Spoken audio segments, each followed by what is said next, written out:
اعوذ باللہ من الشیطان الرجیم بسم اللہ الرحمن الرحیم نحمدہ ونصلی علی رسولہ الکریم۔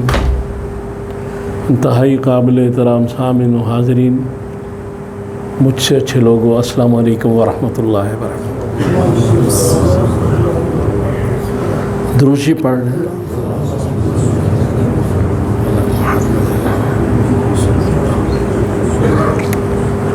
آج 14 اگست ہے اور یہ جمعرات کا بیان 14 اگست کو ہی ہے، آ رہا ہے آپ کے سامنے۔ تو آپ سب کو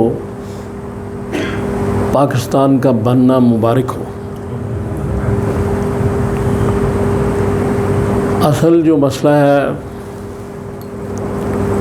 وہ یہ ہے کہ پاکستان بنا کیوں تھا۔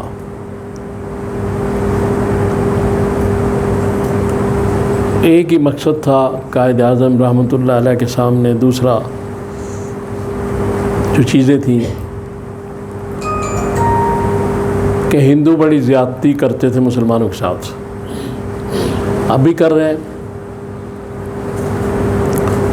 تو انہوں نے کہا کہ ہمارا نہ تو ان سے ثقافت ملتی، ثقافت کلچر، نہ ہمارا دین ملتا ہے ہندوؤں سے، اس لیے ہمیں علیحدہ وطن دیا جائے، ان کو علیحدہ دیا جائے۔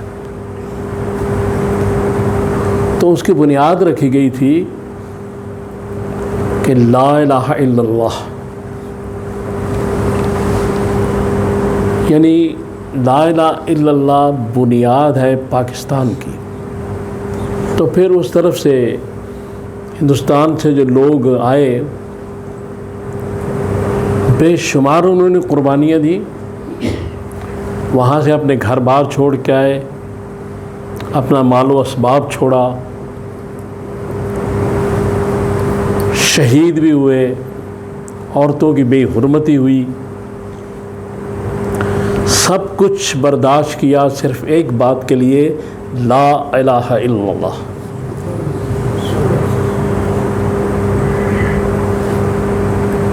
تو لا الہ الا اللہ کا مقصد یہ ہے کہ اصل حاکم اللہ ہے، باقی سارے اس نے امانتیں سپرد کی ہیں، ذمہ داریاں دی ہوئی ہیں۔ تو اس کا مقصد یہ تھا کہ ہم اللہ کی بارگاہ میں مکمل سرنڈر کر جاتے اور رسول اللہ علیہ وسلم کے غلام بن جاتے۔ اگر یہ دو چیزیں ہو جاتی تو ہم آزاد ہو جاتے۔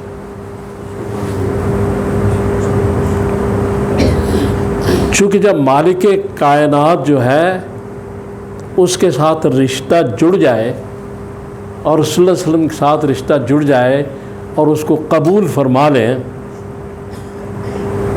تو ایک مسلمان، حقیقی مسلمان کے لیے اس سے زیادہ کچھ نہیں ہے۔ لہذا یہ جو سارا مسئلہ ہوا، اس لیے اب اس کے بعد یہاں ملک بن گیا، حکومتیں بنی گئیں، آتی گئیں، چلتا گیا کام۔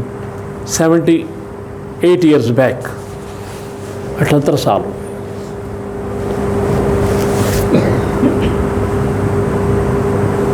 اب سوال یہ ہے کہ جب اللہ کے غلام بنتے ہیں، رسول کے غلام بنتے ہیں، تو پھر میں بھی شامل ہوں اس بات میں آپ سب کے ساتھ کہ ہمیں جھوٹ سے بھی آزاد ہونا چاہیے تھا، ہمیں کرپشن سے بھی آزاد ہونا چاہیے تھا،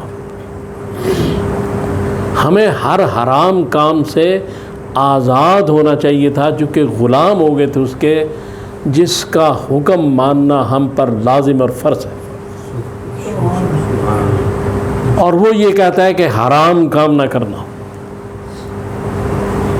جو چیزیں اللہ اور رسول بتا رہے قرآن اور حدیث میں، وہی کرنا۔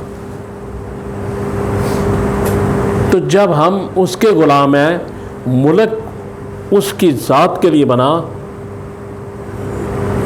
کہ ہمارا دین علیحدہ ہے، ہماری معاشرت علیحدہ ہے، ہماری ثقافت علیحدہ ہے۔ اب پتہ نہیں اس وقت علیحدہ ہے یا نہیں، بہرحال اس وقت یہی باتیں تھیں۔ اس کے بعد ہمیں اگر ہم سرنڈر کر دیتے اللہ کے آگے اور رسول اللہ صلی اللہ علیہ وسلم کے سچے غلام بن جاتے تو خلافت راشدہ کی اگر یاد عمر بن عبدالعزیز تازہ کر سکتے ہیں وہ اور بھی کر سکتا تھا، کر سکتا ہے۔ ہم نے اس چیز پہ غور نہیں کیا، ہم اس کو سیلیبریٹ کرتے ہیں، خوشی کی بات ہے، اچھی بات ہے، آزادی بڑی نعمت ہوتی ہے، اللہ تعالیٰ نے عطا فرمائی ہے،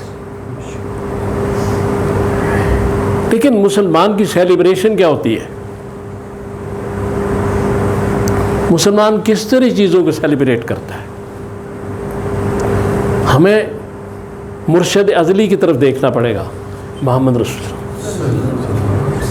کہ آپ کسی نعمت کو، کسی خوشی کو، کسی چیز کو کس طرح مناتے تھے، کس طرح سیلیبریٹ کرتے تھے؟ آپ اللہ کی بارگاہ میں شکرانے کے نفل پڑھتے تھے۔ پھر اس کے بعد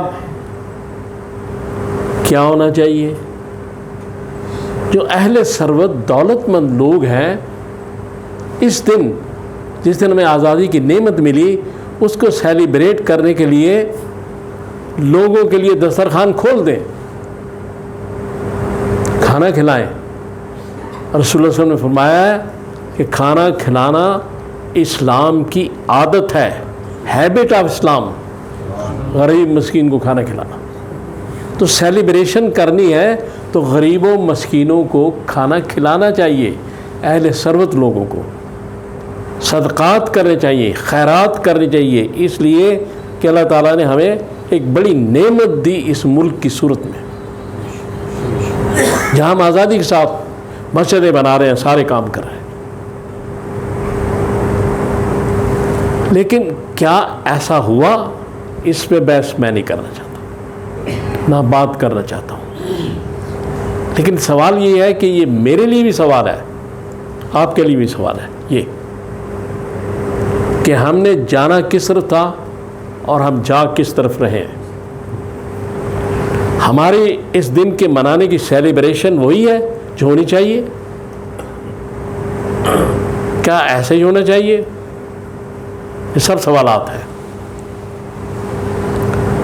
اصل مسئلہ یہ ہے کہ جب کوئی قوم، کوئی فرد، کوئی شخص اپنی غلطی کو ماننے کی بجائے کسی دوسرے پر اس کے ملبہ ڈال دیتا ہے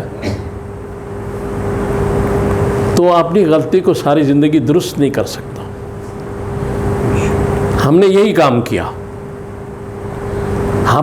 ہم نے اپنی غلطیوں کو دوسروں کے اوپر ڈالا۔ مثلاً میں ابھی مغرب سے پہلے بات کر رہا تھا کہ ریڈ سگنل ہے، اس کو کوئی شخص کراس کرتا ہے تو غیر قانونی ہے نا، غلط ہے نا۔ دوسرا پیچھے جو ہے اس کو سوچنا چاہیے کہ غلطی کر رہا ہے، میں نہ کروں، لیکن وہ بھی اس کے پیچھے جائے گا، اگر دائیں بائیں دیکھے گا اور نکل جائے گا۔ رسول اللہ صلی اللہ علیہ وسلم کا ارشاد ہے کہ جس ملک میں رہو، چاہے وہ غیر مسلم ملک ہو، اس ملک کے قانون کی پابندی کرو۔ ہم آزاد ہو گئے، نعمت مل گئی اللہ تعالیٰ کی طرف سے، لیکن کیا ہم نے چھوٹی سا بات کا کبھی خیال کیا ہے کہ ہم ریڈ سگنل کیوں توڑتے ہیں؟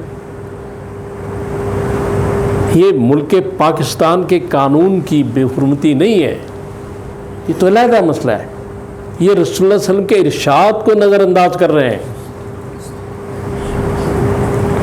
اس وقت ریڈ سگنل جب ہو تو کھڑے ہو کے جتنی دیر ٹائم مل جائے درود شریف پڑھا کریں جب تک گرین سگنل نہیں ہوتا، تاکہ جس نے شفاعت کرنی ہے وہ یہ دیکھے کہ یہ بندہ میرے لیے کھڑا ہے اور درود بھی پڑھ رہا ہے۔ یہ چھوٹی چھوٹی چیزیں بہت بڑی چیزیں ہیں، ہم ان کو نظر انداز کر رہے ہیں۔ مجھے اس کی ضرورت نہیں میں کسی پہ تنقید کروں، کچھ کروں، میں تو اپنی اصلاح کے لیے بات کر رہا ہوں۔ کہ ہم وہ کام نہیں کر رہے. ہم اس کو سیلیبریٹ کس طرح کرتے ہیں 14 اگست کو. جتنی بھی تقریبات ہوتی ہیں، جہاں بھی تقریبات ہوتی ہیں، اسلام تو نہیں نظر آتا، اسلام آباد ہی نظر آتا ہے.